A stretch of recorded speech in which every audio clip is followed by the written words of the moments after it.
Jane, tawagin mo ate mo. Dini kayo. Wala naman sisigaw ako doon. So magandang gabi po sa ating lahat.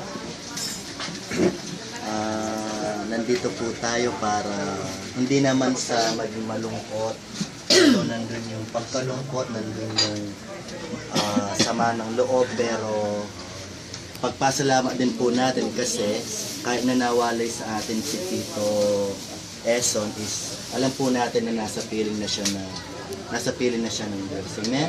So nawalay man siya sa atin, at least nakasama naman natin siya.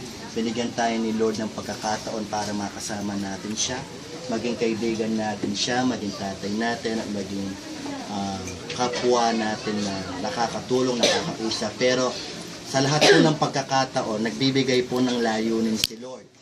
So hanggang doon na lang po yung life talaga ni Tito Eson, wala na po tayong maaaring gawin. Pero ang maganda doon is meron po siyang na-impart sa atin.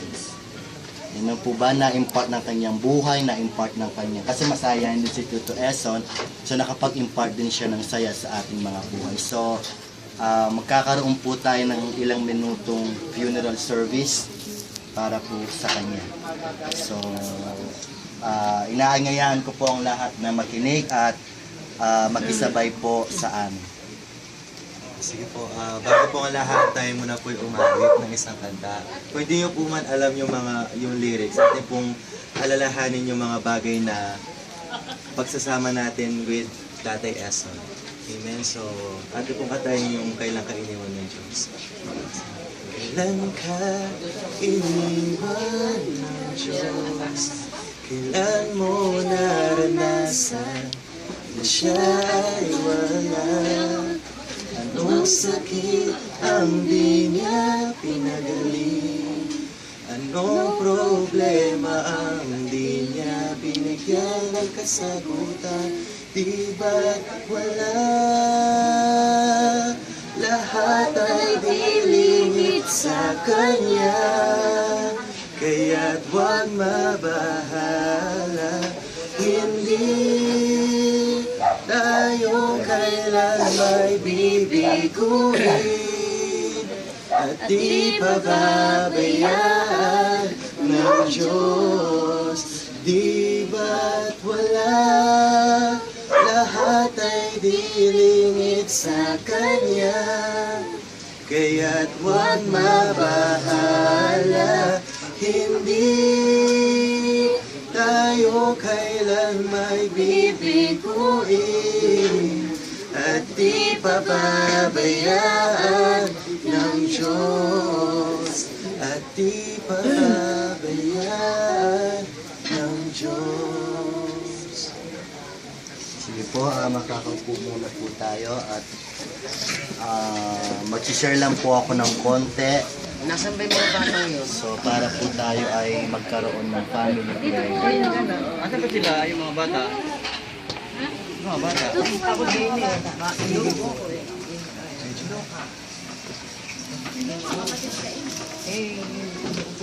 Asan si Nene? Asan si...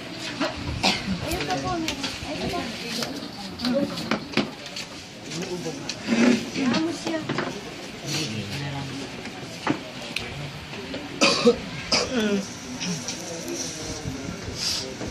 Okay po.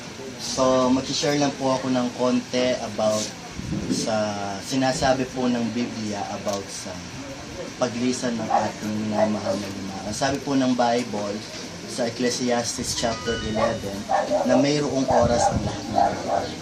Amen? So, merong oras ng pagkabuhay, merong oras ng pagkamatay.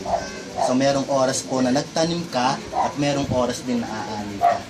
Amen? So, merong oras na makakasama natin siya at merong oras na hindi na natin siya makakasama. So, lahat po ng bagay ay mayroong oras. At lahat ng bagay ay mayroong umpisa at ang lahat ng bagay ay mayroong katapusan. Amen po ba? So, naniniwala po ako na Si Lord ay mayroong plano, mayroong purpose. Bakit niya po kinuha si Brother Eson, si Tito Eson. Pero sa masakit na salita, minsan hindi natin tanggap, minsan mahirap matanggap ng ating mga puso, isipan, kasi nga napamahal na siya sa atin. Pero kailangan natin tanggapin na lahat ng bagay ay mayroong tinatak ang Diyos na oras. So, tanggapin po natin na lahat po tayo makakaranas ng kamatayan. Amen? Wala pong exempted doon. Pero ang tanong po doon is handa ba tayong tanggapin o handa ba tayong mamatay? Kasi lahat po tayo makakaranas noon. Ang ikalawang ang tanong po doon is marami po kasing mga tao na natatakot na mamatay. Aminin po man natin. Kasi one thing na natatakot silang mamatay is dahil hindi po nila alam kung saan sila tutungo. Diba? Ang ikalawang bagay is natatakot silang mahiwalay sa kanilang mga minamahal. Pero lahat po ng bagay, even ng mga tao, even ng mga hindi nabubuhay ng mga bagay ay may katapusan. Amen? Even po si Jesus nakaranas siya ng death. Pero hindi po siya nanatiling patay. After 3 days muli po siyang nabuhay. Sabi po ng Book of Ecclesiastes chapter 12, tayo po daw ay nilikha mula sa alabok. Nasabi ni Lord, lahat ng mga tao nilikha sa alabok at ang lahat ng tao babalik sa alabok. Amen? So lahat po tayo, ito po ating physical na pangangatawan, is babalik po siya sa alabok, which is sa soil, sa dust. Pero ang ating spirit po ay babalik sa Diyos. Amen? So ang masaya po roon, kahit na nalulungkot man tayo, nagluluksa tayo, pero ang isipin na lang po natin is nakapagpahinga na yung ating pinakamamahal. Kesa sa nakikita natin siyang nahihirapan, nakikita natin siyang nahihirapan sa sakit na nararamdaman niya, at least pinawi ni Lord yung sakit na nararamdaman niya.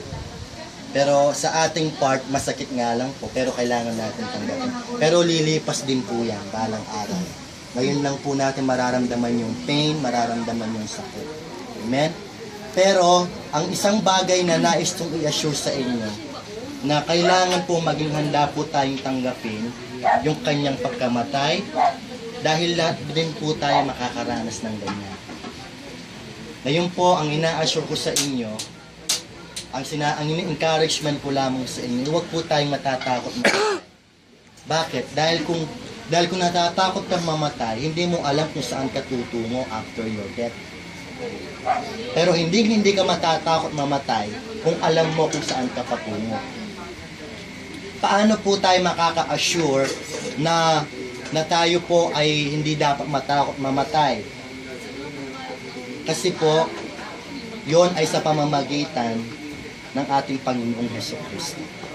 Amen? So, ang secret lamang po doon is tanggapin po natin siya.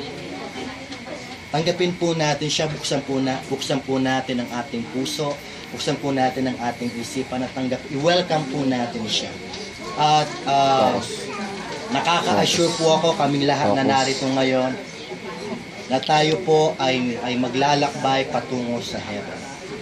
Masaya po ba tayo na si Tito Eson ngayon ay isa ng guardian natin, isa ng nagbabantay sa atin, isa ng nagpo-protect sa atin, isa ng nagmamasid sa atin. Amen? At yung mga alaala niya, yung mga alaala niya na tinanim, yung mga alaala niya na iniwan dito, mananatili yun forever.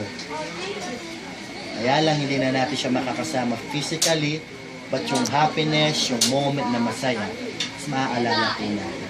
Amen?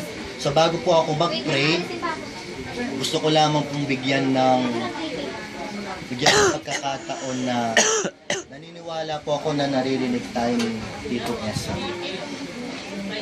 So, gusto ko pong magbigay ng time, gusto ko pong magbigay ng oras para magbigay ng konting mensahe lamang. Huling mensahe bago natin siya dalhin sa kanyang huling hampunan.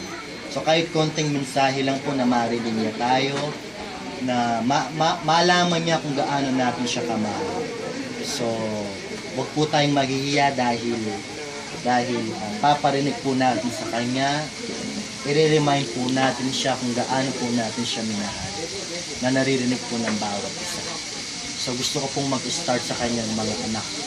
So gusto ko po na kahit ng konting message lang po na marinig po ni Tito Eso yung ating mga mensahe. Then, so tinatawagan ko po yung kanyang mga anak. Sino po yung panganay? Kuya Joel. So kahit konti lang po na marinig po tayo ni Tito Eso na magsalita. Word of thank, word ng pasasalamat, word na kung saan na word na talagang tatatak na hindi pa natin nasabi kay Tito Eso. Dahil alam ko na napagod, nagpagod si Tito Eson, nagpakaama siya sa atin. So bigyan natin siya ng isang remembrance ng mga salita na tatatak sa kanya sa mga oras na ito. So tinatawagan ko po si Tito Joel.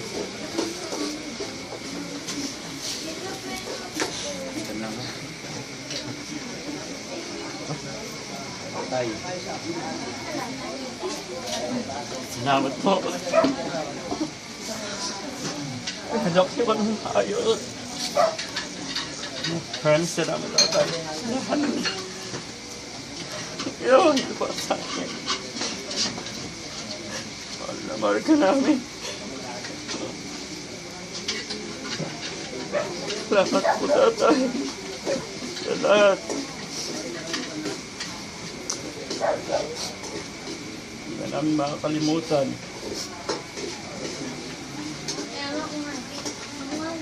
Salamat po. Yun po si Ate ano po.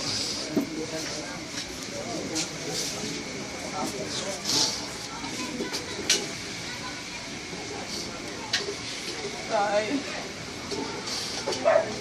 sa araw-araw na inaalagaan kita sa buwan yun na higit.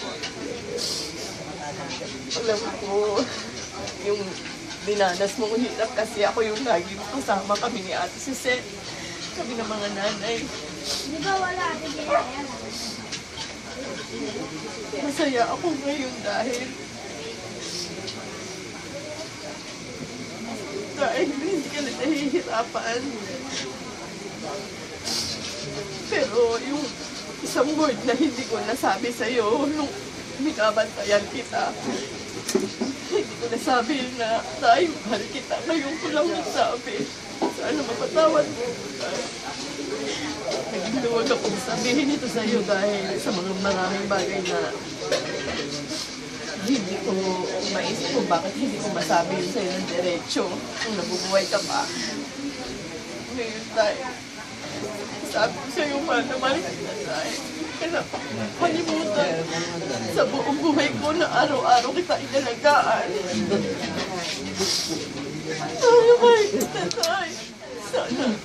Sana masaya ka na kung saan ka man pupunta ngayon.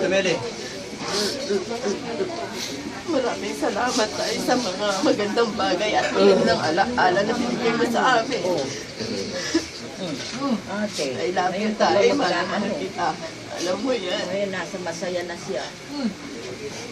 Sana maging masaya pa. Sabihin mo na yung malalahati ng tatay. Malalahati. Ito ah. Ate Suzette po.